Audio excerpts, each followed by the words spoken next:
कांग्रेस के आपत्तिजनक बयानों पर बरसे भाजपा के रविशंकर प्रसाद। प्रेस कॉन्फ्रेंस कर कांग्रेस के बयानों की रखी फहरिस्त। प्रेस कॉन्फ्रेंस के दौरान क्या कुछ कहा, आइए सुनाते हैं आपको। नमस्कार माननीय बलूनी जी, सभी पत्रकार मित्रों। राहुल गांधी जी को सूरत की एक कोर्ट ने डिफेमेशन के मामले में 2 साल की सजा दी है। कांग्रेस पार्टी, बाकी लोग बहुत कुछ कह रहे हैं, लेकिन ये नहीं कह रहे कि राहुल गांधी ने कहा क्या। ये शिकायत इस बात पर थी कि उन्होंने 2019 के चुनाव की रैली में कर्नाटका में कहा था, how come all the thieves have Modi as the common surname. सारे चोरों का सरनेम मोदी क्यों होता है? इसका मतलब क्या है? मतलब सरनेम नहीं कहे कि मोदी जाति होती है। मोदी लोग स्पोर्ट्समैन होते हैं, पॉलिटिकल लीडर्स होते हैं, बड़े बड़े डॉक्टर्स होते हैं, प्रोफेशनल्स होते हैं, बिजनेसमैन होते हैं, और आपने ये कह दिया तो आपके खिलाफ कार्रवाई नहीं होगी क्या? क्यों नहीं होनी चाहिए? अगर आप एक पूरे सरनेम को इस तरह से इंसल्ट करेंगे कि जिसका सरनेम मोदी हुआ वो चोर होता है, तो बिल्कुल डिफेमेटरी है ना। और बाकायदे सुनवाई हुई, उनको अपना पक्ष रखने का अवसर मिला, उनके वकीलों ने बहस की, प्रोसिक्यूशन के विटनेसेस आए, जो कानून की प्रक्रिया है उसके अनुसार ये निर्णय हुआ। जहां तक मेरी जानकारी है, बिहार भाजपा के नेता सुशील मोदी ने भी पटना में एक केस कर रखा है, और वहां पे राहुल गांधी बेल पर है, और जल्दी वो सुशील मोदी के साइड का एविडेंस पूरा हो गया, हम लोग का एविडेंस शुरू हो गया इनका। लेकिन आज कुछ बड़े सवाल मुझे करने हैं। मैं देख रहा था कि राहुल गांधी ने कहा कि मैं सत्य और अहिंसा में विश्वास करता हूं। क्या सत्य और अहिंसा में विश्वास करना लोगों को अपमानित करना है? देश को जाति सूचक गाली देना? जो उन्होंने कहा मैं उसको दोहरा नहीं सकता, आपके सामने है कि कितनी वो भद्दी बात उन्होंने कही।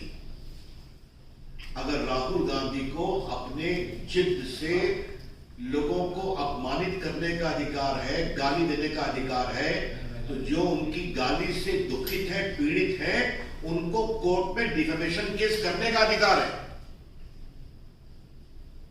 The law of India is that if an individual or an organization has been defamed by defamatory comment, by abuses, by scurrilous comments, by scandalous comments, then he has got the right to seek redress. Freedom दिया जाए वो गाली पढ़ते रहे, ये तो नहीं हो सकता। अगर देश में कानून का राज है तो कानून का राज चलेगा। इसलिए आज मुझे सबसे आश्चर्य लगा उनके राष्ट्रीय अध्यक्ष खरगे साहब की कमेंट पर। क्या कह गए कि कोर्ट को बार बार बदला गया। You don't trust the court also. Congress party एक न्यायपालिका को भी अपने जेब में रखना चाहती है। खरगे साहब कांग्रेस पार्टी के राष्ट्रीय अध्यक्ष हैं। He must make responsible comments. क्या कहना चाहते हैं कि बार बार जज को बदला गया? It is a serious issue of contempt also. आपको सजा हुई, आप अपील में जाइए, अपनी बात कहिए, बिल आपको मिल चुका है टेम्पररी, आप जाइए अपील में। ये आप कैसे कर सकते हैं? और राहुल गांधी ने कोई पहली बात तो नहीं कहा। याद करिए, राफेल के मामले पर इन्होंने सुप्रीम कोर्ट के बारे में भी टिप्पणी की थी, और बाद में माफी मांगा इन्होंने। इसमें चर्चा कर चुके हैं। तो आलोचना का हम सम्मान करते हैं, राहुल गांधी आलोचना नहीं करते। राहुल गांधी देश को बदनाम करते हैं, जनतंत्र को बदनाम करते हैं, और देश की जनता को भी बदनाम करते हैं।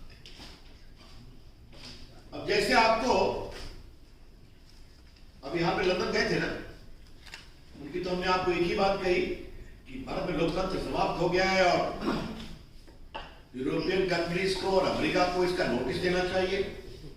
उसकी चर्चा मैंने यहीं से की थी, तो कितना तूफान खड़ा किया गया मेरे खिलाफ, बड़े अपशब्द कहे गए, फिर उनका वीडियो डाल दिया आपके सामने, तब कोई जवाब नहीं मिलता। उन्होंने भारत के लोकतंत्र का अपमान विदेशी धरती पर पहली बार नहीं किया है, हमेशा करते हैं और उनको वोट नहीं मिलता। अभी आसाम में, नॉर्थ ईस्ट में हारे, नागालैंड में हारे, मेघालय में हारे, मिजोरम में हारे, तो फिर कहते हैं कि देश में लोकतंत्र खत्म हो गया। The people don't vote for you, Mr. Rahul Gandhi. Don't blame the people of India. Don't curse the democracy of India. न भारत की जनता का अपमान करे, न देश के लोकतंत्र को पर विलाप करे, ये हम कहना चाहते हैं। बताइए उन्होंने क्या क्या कहा? नफरत के बीज बोएंगे। राहुल गांधी विदेश गए तो नफरत के बीज तो बोएंगे ही बोएंगे। लंदन में क्या कह रहे? भारत यूनियन ऑफ स्टेट्स है, भारत राष्ट्र नहीं है। तो राष्ट्र की समझ आई राहुल को कितना, तो बताइए। ये तो बिल्कुल माओइस्ट थिंकिंग है ना, कि भारत कोई देश नहीं है, एक राज्यों का समूह है जिसको संवैधानिक दबाव में एक रखा गया है। और बाकी मैंने कह दिया, भारत के लोकतंत्र पर हमले हो रहे हैं, भारत की आवाज दबा दी गई है। उसके बाद उन्होंने क्या कहा? कश्मीर एक बहुत ही हिंसक राज्य है, जबकि वहां हिंसा कम हुई है, वो तिरंगा फहरा करके आए। पुलवामा हमले को उन्होंने लंदन मार्च में कहा कि वो कार धमाका, शहीदों का अपमान किया उन्होंने। फिर कहा विपक्षी नेताओं के फोन पर पेगासस लगे हुए हैं, सुप्रीम कोर्ट ने कहा अपना फोन तो दे दिया, तो देने की हिम्मत नहीं हुई। और चीन की तारीफ तो उन्होंने किया, आपने देखा ही, चीन सद्भावना बड़ा देश। 22 में क्या था लंदन में? देश में मिट्टी का तेल छिड़क दिया गया, चिंगारी की जरूरत। और कहा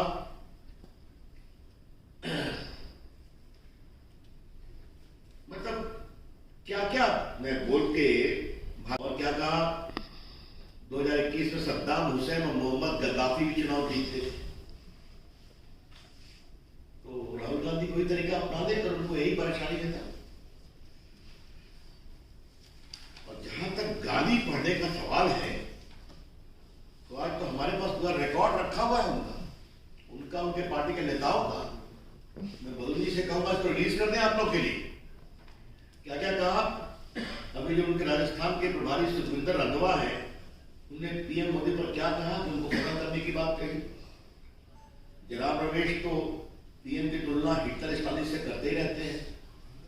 शायद कांग्रेस पार्टी के गुड़ी कम्युनिकेशन इंचार्ज को हिटलर स्टालिन से बहुत प्रेम है। और सुरजेवाला साहब ने कहा मोदी तेरी कब्र खुलेगी। पवन खेड़ा जी ने उनके पिता का अपमान किया। और किसने किसने क्या कहा, मतलब सारा कुछ मेरे पास है।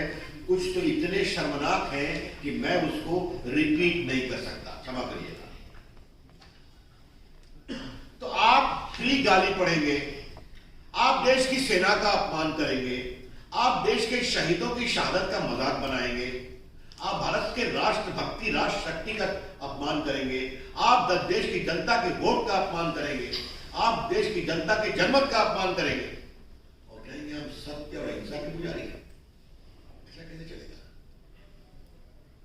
याद है राहुल गांधी ने एक ऑर्डिनेंस पढ़ा था, याद है कि नहीं? आपको भूल गए ना? सबके आपके सामने पढ़ा था। It is nonsense.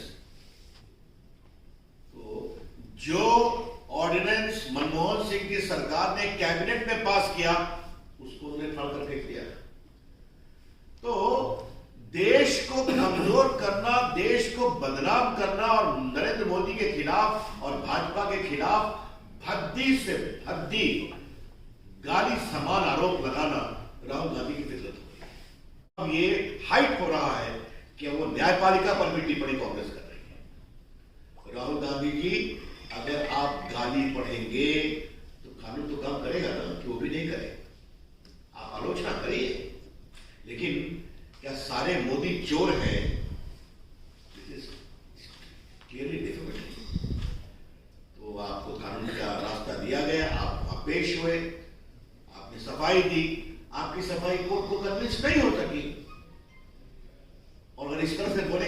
भरोसे में पड़ेंगे आप? आरएसएस के बारे में कितने कितने बातें बोलते रहते हैं, आपको मालूम नहीं है। मैं मीडिया सेल को कहूंगा कि एक बार जरा काउंटिंग कराया जाए कि राहुल गांधी के खिलाफ कितना डिफेमेशन दे सकता है देश भर में। आप लोग भी देखते हैं, जाके उनको बिल लेना पड़ता है।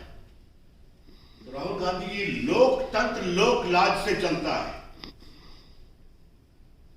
Rahul Gandhi ji, democracy ultimately is run by certain probity and propriety with regard to fair play. Now, the most important element of that is you please respect the popular verdict.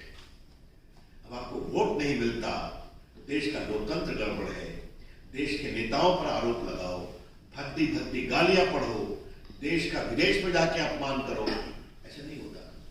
और अगर कांग्रेसी समझते हैं कि दरबार संस्कृति में राहुल गांधी के पीछे खड़े होकर वो देश के लोकतंत्र और देश की कानून व्यवस्था को मजबूत कर रहे हैं, तो मेरे ख्याल में वो दिवा स्वप्न देख रहे हैं।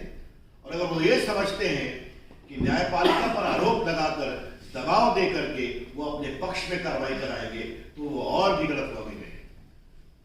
आज का भारत 75 ईयर्स ओल्ड है। अंतिम बात मुझे कहनी है, तो फिर मैं आपके प्रश्न लूंगा। बार बार ये भारत और विदेश में कहते हैं कि भारत में इंस्टीट्यूशंस कॉम्प्रोमाइज हो रहा है, कहते हैं ना। आज आप देख लीजिए कि उनके राष्ट्रीय अध्यक्ष ने न्यायपालिका के बारे में क्या कहा। मैं फिर रिपीट कर रहा हूं, आज के निर्णय के बाद उनके राष्ट्रीय अध्यक्ष ने देश की न्यायपालिका के बारे में क्या कहा। राहुल गांधी तो राफेल पर सुप्रीम कोर्ट के बारे में बोल ही चुके हैं। तो आपके पक्ष में फैसला आए, न्यायपालिका ठीक है। लोकतंत्र में आपको वोट मिल जाए तो लोकतंत्र ठीक है। अखबार आपके पक्ष में लिखे तो अखबार ठीक है। इनके खिलाफ कुछ नहीं होना चाहिए। यह है उनका लोकतंत्र और यह है उनका कानून के न्याय, कानून के राज का सम्मान। हम इसकी बहुत प्रशंसा करते हैं। ऐसी ही और वीडियो को देखने के लिए चैनल को सब्सक्राइब कीजिए, वीडियो को लाइक कीजिए, कमेंट कीजिए और शेयर कीजिए। धन्यवाद।